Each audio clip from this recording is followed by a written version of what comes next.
ఆయన కూడా ఉన్నారు, జూమ్ లో జాయిన్ అయ్యారు. పాపారావు గారు నమస్తే అండి. ముందుగా మనం చూస్తే కాంగ్రెస్ పార్టీలోకి జీవన్ రెడ్డి గారు వెళ్ళడం మనం చూస్తున్నాం. కాంగ్రెస్ పార్టీకి ఇది నష్టమా లేదంటే పెద్దగా ప్రభావం ఏమీ ఉండదంటారా? మీ అనాలిసిస్ ఏంటి దీని ప్రకారం? అంటే మొదటగా కాంగ్రెస్ పార్టీకి నష్టం అంటే ఆల్రెడీ కాంగ్రెస్ పార్టీ ఇబ్బందుల్లో ఉంది. ప్రజలు ఎప్పుడో దూరం అయ్యారు. జీవన్ రెడ్డి గారు ఇప్పుడు దూరం అయ్యారు. ప్రజలు చాలా కాలం నుంచి, మొదటి 6 నెలల కాలం నుంచి కూడా ప్రజలు దూరం అవుతానే ఉన్నారు. ప్రజల్లో ఎవరినైనా కదిలించండి. ఎందుకంటే చాలా మందితో మనం మాట్లాడుతుంటాం, చాలా బయటికి పోయినప్పుడు నేను చాలా చోట్ల మాట్లాడతాను. ప్రజలు ఎప్పుడో దూరం అయ్యారు కాంగ్రెస్ పార్టీకి. సరే, జీవన్ రెడ్డి గారికి వాళ్ళ నిర్ణయం తీసుకోక తప్పని స్థితి. ఆయన పెరుగులాడాడు చాలా కాలం పాటు, ఏమైనా మార్పు జరుగుతుంది. ఒకటి సంజయ్తో ఆయనకున్న సంజయ్ ఆధిపత్యం ఇది పెరగటం కాంగ్రెస్ పార్టీలో అనేది ఆయన కొంత స్ట్రగుల్ అయ్యాడు. అది ఒక భాగం మాత్రమే అనుకుంటున్నా, కేవలం అది ఒక్కటే కాదు. ఎందుకంటే జీవన్ రెడ్డి గారి వ్యక్తిత్వం తెలిసిన వాళ్ళు ఎవరు ఆయన కేవలం అధికారం కోసం, పదవుల కోసమే తాపత్రయపడతాడని అనుకోకు. దానికంటే వేరే విలువలు కూడా ఆయన కొన్ని ఉన్నాయనేది అందరికీ తెలిసింది. సరే, ఒరిజినల్ కాంగ్రెస్ ఇది చాలా వరకు ఇందిరాగాంధీ తాలూకు, కాంగ్రెస్ తాలూకు స్వాభావికమైనటువంటి లక్షణాలు చాలా పుణికిపుచ్చుకున్న మనిషి, విలువలకి ప్రాణం కంటే ఎక్కువ విలువ ఇచ్చే మనిషి అనేది నా ఉద్దేశం కూడా. సో అట్లాంటి మనిషి ఈ రోజు చాలా పెరుగులాడాడు. అది ఆయన పెరుగులాటలో భాగం ఏది తన కోసం పెరుగులాటమే కాదు, సంజయ్తో తన ఘర్షణలో ఆయన ప్రజల ఆకాంక్షలను నెరవేర్చడం కోసం ప్రజల ప్రతినిధిగా కూడా ఆయన పెరుగులాడాడు ఓవరాల్ గా. సో ఇక్కడ జరిగింది ఏంటంటే, నేను ఎవరేమనుకున్నా కానీ కాంగ్రెస్ పార్టీ ఇప్పుడు 14 సార్లు ఆయనకి బీఫామ్ ఇచ్చాము, ఇప్పుడు ఆయన పార్టీ మారటం బాగాలేదు అంటున్నారు. అయితే 14 సార్లు మీ బీఫామ్ ఇచ్చినప్పుడు ఉన్న కాంగ్రెస్ పార్టీ అయినా ఇదే ఈ కాంగ్రెస్ పార్టీ కూడా ఎవరైనా చూడండి, కాంగ్రెస్ పార్టీ వాళ్ళు కాకుండా ఎవరినైనా మిగతా వాళ్ళు అడిగితే కాంగ్రెస్ తన స్వభావాన్ని కోల్పోయింది అనేది మాత్రం ఖచ్చితంగా ఈ రోజు కనపడుతుంది. రేవంత్ రెడ్డి గారి నాయకత్వంలో కాంగ్రెస్ అప్పటి కాంగ్రెస్ కాదు ఇది. ఇందిరాగాంధీ వారసత్వంలో వచ్చిన కాంగ్రెస్ కాదు. దానిలో మనకి అభ్యంతరాలు ఉంటే ఉండొచ్చు, ఇందిరాగాంధీ ఇతర విషయంలో నియంత అనే వాళ్ళు అనొచ్చు, ఏదైనా అనొచ్చు, కానీ ఆ కాంగ్రెస్ కూడా కాదు ఇది. ఈ కాంగ్రెస్ పార్టీ గురించి రకరకాల విమర్శలు మనకు తెలిసినాయి. రేవంత్ రెడ్డి గారిని ఇండైరెక్ట్ గా రిమోట్ కంట్రోల్ చేస్తుంది చంద్రబాబు అనే విమర్శల దగ్గర నుంచి రకరకాల విమర్శలు. అది Congress party original Congress party కాదు. ఫైనల్ జీవన్ రెడ్డి గారు బయటకు వెళ్ళిపోతారనే ఇండికేషన్ చాలా కాలంగా వస్తున్నాయి. ప్రయత్నాలు ఏం జరిగినాయి ఆయన ఆపటానికి? ఇద్దరు ప్రతినిధులు పంపారు, మాట్లాడారు. దాంతో అవ్వదు కదా. జీవన్ రెడ్డి గారు లాంటి వ్యక్తిత్వం ఉన్న వ్యక్తితో మీరేదో బేరసారాలు, లావాదేవీలు, ఇచ్చిపుచ్చుకోటాలు చేయాలనుకుంటే కుదరదు కదా. ఆయన ఎందుకు వెళ్తున్నాడో బేసిక్ గా అది ఏదైనా ప్రాబ్లం ఉంటే మార్చాలి. ఎందుకంటే మారాలనేది లేదు వీళ్ళకి. కాంగ్రెస్ పార్టీని ఆల్రెడీ కాంగ్రెస్ ఇతరులు టేక్ ఓవర్ చేశారనేది ఒక ఖచ్చితమైనటువంటి నమ్మకం తెలంగాణ ప్రజలందరిలో కూడా. నాకు కూడా అదే విశ్వాసం. చూస్తున్నాం కదా. కాబట్టి ఈ Congress party original Congress party కాదు. కాబట్టి జీవన్ రెడ్డి గారు అక్కడ ఉండాల్సిన అవసరం లేదని నేను అనుకుంటున్నాను. రెండోది ఏంటంటే, వయస్సు దృష్ట్యా ఇప్పుడు ఈ వయసులో మారాలనేది కూడా ఇందాక వేరే ఛానల్ కూడా పెడితే మేడం ఒక మాట్లాడుతున్నారు కాంగ్రెస్ నాయకురాలి, ఈ వయసులో మారాలా అని. అంటే అంటే ఈ వయసులో అంటే ప్రజలు కాంగ్రెస్ పార్టీతో లేరు ఈ రోజు, కానీ ప్రజలతో ఉండే బాధ్యత నాయకుడికి ఉంది. ఈ వయసులో అంటే ఇంకా కాంగ్రెస్ పార్టీలో ఉండి జీవన్ రెడ్డి లాంటి నిబద్ధత ఉన్న, ప్రజాదరణ ఉన్నటువంటి నాయకుడు కాంగ్రెస్ పార్టీలో ఉండి ఇంకా ప్రజల్ని కాంగ్రెస్ పార్టీలో ఉండమని మభ్యపెట్టాలా? ఉండండి, నేనున్నాను కదా అన్నట్టు. అంటే అక్కడ ఒకటి నేను చెబుతుంది, జీవోత్సవంలాగా ఆయన అక్కడ ఉండాల్సిన అవసరం లేదు జీవన్ రెడ్డి గారికి.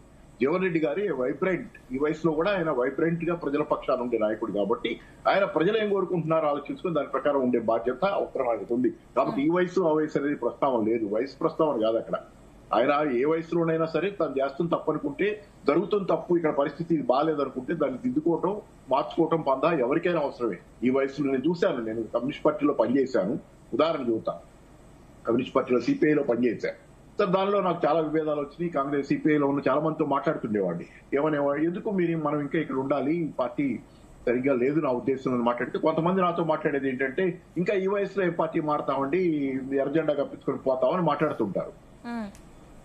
అరే జనాలు ఇప్పుడు జనాలకి దూరమైన పార్టీలో ఉండి ఇంకా ఎర్రజెండా మీ సొంతం మీరు ఎర్రజెండా కప్పించుకోవడం కోసం జనాలు ఇంకా మనం మభ్య పెడదామా? ఏ వయసులోనైనా చివరికి 2 ఏళ్లే మిగలొచ్చు, 3 ఏళ్లే మిగలొచ్చు, 10 ఏళ్లే మిగలొచ్చు. పోరాడేవాడికి ఎన్ని సంవత్సరాలు, మిగతా సంవత్సరాలు జనం కోసం ఉండండి. జెండా కప్పించుకోవడం కోసం మీ సొంత ఎజెండా అంటే అది ఒక లోపభూయిష్టమైన ఆలోచన విధానం. జీవన్ రెడ్డి గారు చేసిందే కరెక్ట్ నా ఉద్దేశం. జీవన్ రెడ్డి గారు ఆయన ఇంకా ఎన్ని సంవత్సరాలు దానికి జీవితం ఉంటుంది, రాజకీయ జీవితం ఏం చేస్తారనేది పక్కన పెడితే సరైన నిర్ణయం తీసుకోవడం ద్వారా సరైన సంకేతాలు జనాల్లోకి పంపడం అనేది. సరే ఇప్పుడు రేపు పొద్దున ఆయన టీఆర్ఎస్ లో చేరతారంటే అది ఆయన ఇష్టం. అది మనం చేరతారనేది వార్తలు వచ్చినాయి స్పష్టంగా. రేపు ఆవిర్భావ దినోత్సవం రోజు అనేది ఆయన నిర్ణయాలు. తర్వాత నెగిటివ్ ఎగ్జాంపుల్స్ చాలా చెప్పారు ఇందాక మిత్రులు ఎవరు. నరేంద్రకి ఏం జరిగిందన్నారు, కోదండ రామ్ గారికి ఏం జరుగుతుందన్నారు, విజయశాంతికి. సరే అలాగే కేకేకి ఏం జరిగింది, కేకేకి బాగానే జరిగింది. రెండు ఉన్నాయి అక్కడ. బాగా జరిగిన వాళ్ళు ఉన్నారు, ఏ కారణాలతో నేను బయటికి పోయిన వాళ్ళు, మళ్ళీ ఇబ్బంది పడ్డ వాళ్ళు, లేకపోతే బయటికి పోయిన వాళ్ళు ఉన్నారు. అలాగే కేకే లాంటి వ్యక్తి చివరిదాకా కేసీఆర్ పక్కన ఎట్టి పెట్టుకున్నాడు కదా. ఆయన కూతురికి, ఆయన కుమార్తెకు ఆయన జిహెచ్ఎంసీలో అనుకుంటా ఆయన చాలా కీలకమైనటువంటి రాజకీయ అవకాశాలు ఇచ్చారు. సో ఏదేమైనా అటు రెండు ఉన్నాయి అక్కడ. బీఆర్ఎస్ లో జరిగిన వాటిలో ఏ పార్టీలో జరిగినట్లయినా. కానీ జీవన్ రెడ్డి గారు లాంటి వ్యక్తిని కోల్పోవటం వాళ్ళ కాంగ్రెస్ కి ఆత్మని కోల్పోవటం లాంటిది. ప్రజల్ని దూరం చేసుకుంది ఎటుకూడి, ఆత్మని కూడా కోల్పోయింది. ఈ రోజు కాంగ్రెస్ పార్టీ ఆత్మ ఆయనలో ఉంది. ఆత్మ అంటే ఒరిజినల్ స్వభావం. ఏ స్వభావం దేంతోనైతే కాంగ్రెస్ పార్టీ వైబ్రెంట్ గా స్పందిస్తుందో, ప్రజల కోసం స్పందించే పార్టీగా. ఒకప్పుడు కమ్యూనిస్ట్ పార్టీకి వ్యతిరేకంగా నిలబడింది కాంగ్రెస్ పార్టీ. ఇప్పుడు కాంగ్రెస్ పార్టీ ఒరిజినల్ గా ప్రజల కేరళలో చూడండి, యూడీఎఫ్ ఎల్డీఎఫ్ లో యూడీఎఫ్ కూడా అత్యద్భుతమైనటువంటి ప్రజలకు దగ్గరగా ఉండడానికి ప్రయత్నం ఖచ్చితంగా కనపడుతుంది. ఆంటోనీ లాంటి నాయకులు ఉన్నటువంటి పార్టీ కాంగ్రెస్ పార్టీ చాలా చోట్ల. అందుకని కాంగ్రెస్ పార్టీలో కూడా ఆ ఒరిజినల్ స్వభావం పోతుంది అనేది. తెలంగాణలో కాంగ్రెస్ పార్టీ స్వభావం పూర్తిగా పోయింది. ఇది కాంగ్రెస్ పార్టీ కూడా కాదు, ఇందిరాగాంధీ తాలూకు కాంగ్రెస్ పార్టీ అయితే నాలాంటి వాళ్ళు కూడా ఎంతో కొంత దాని పట్ల, పేదల పట్ల దానికి ఉన్న కన్సర్న్, దాని మార్గం వేరు కావచ్చు. ఒక్కొక్కళ్ళు ఒక్కో మార్గంలో పనిచేయాలి, ఇది తప్పు అది ఒప్పు అనుకుంటారు. కానీ ఆ స్వభావం లేదు కాంగ్రెస్ పార్టీకి ఈ రోజు. కాబట్టి ఆయన బయటకు వెళ్ళడం తప్పని నేను అనుకుంటున్నా. లక్ష్మీ నరసింహారెడ్డి గారు, అంటే ఇప్పుడు బీఆర్ఎస్ లోకి వచ్చిన తర్వాత జీవన్ రెడ్డి గారి రాజకీయ భవిష్యత్ ఇంకా మెరుగుపడుతుంది అనుకోవచ్చా? ఏం చెప్తారు మీరు? తప్పకుండా అండి. ఎందుకంటే జీవన్ రెడ్డి గారు 4 దశాబ్దాల రాజకీయ జీవితం కలిగినటువంటి వ్యక్తి. అదేవిధంగా అనుభవం ఉన్నటువంటి వ్యక్తి. వారికి ఖచ్చితంగా సముచిత స్థానం ఉంటుందని చెప్పి నిన్న వర్కింగ్ ప్రెసిడెంట్ గారు చెప్పారు. అదేవిధంగా కేసీఆర్ గారిని కలిసిన తర్వాత భవిష్యత్ కార్యాచరణ కూడా ప్రకటిస్తారు అని చెప్పి కూడా చెప్పడం జరిగింది. అయితే ఇందాక మన మిత్రుడు వెంకట్ నాయక్ గారు మాట్లాడి కాంగ్రెస్ పార్టీలో కూడా, అంటే కాంగ్రెస్ పార్టీలో జాయినింగ్స్ అయినవి, కాంగ్రెస్ పార్టీ నుంచి వెళ్ళడం జరిగింది, ఇదంతా కామనే అన్నట్టుగా చెప్పినారు. ఇప్పుడు కాంగ్రెస్ పార్టీలో నేను ఒకటి ఏమంటున్నానంటే, కాంగ్రెస్ పార్టీ దాదాపు 100 సంవత్సరాలకు పైబడి అనుభవం ఉన్నటువంటి పార్టీ. 100 సంవత్సరాల అనుభవం ఉన్నటువంటి పార్టీల మీకు ముఖ్యమంత్రి అభ్యర్థి లేకపోయా, టీడీపీ పార్టీలోకి వెళ్ళి వచ్చిన అభ్యర్థికి మీరు ముఖ్యమంత్రి చేసి. రెండోది, మన్నమన్ననే టిఆర్ఎస్ పార్టీ వచ్చినటువంటి పార్టీలో జీవన్ రెడ్డి గారు చేరిరు అని మాట్లాడారు. ఆ మన్నమన్న వచ్చినటువంటి పార్టీ కొట్లాడి, ఆ మన్నమన్న వచ్చినటువంటి పార్టీ ముందుండి నడిపించింది కాబట్టి తెలంగాణ వచ్చింది కదా. మరి 100 సంవత్సరాల అనుభవం ఉన్నటువంటి పార్టీ మరి ఈ భారతదేశాన్ని, ఈ తెలంగాణ రాష్ట్రాన్ని, అంటే ఉమ్మడి ఆంధ్రప్రదేశ్ రాష్ట్రాన్ని దాదాపు 50-60 సంవత్సరాలు పరిపాలన చేసినటువంటి ఈ కాంగ్రెస్ పార్టీ మరి ఎందుకు తెలంగాణ కోసం కొట్లాడలేదండి గతంలో? మీరు ఒక్కసారి ఆలోచన చేయాలి.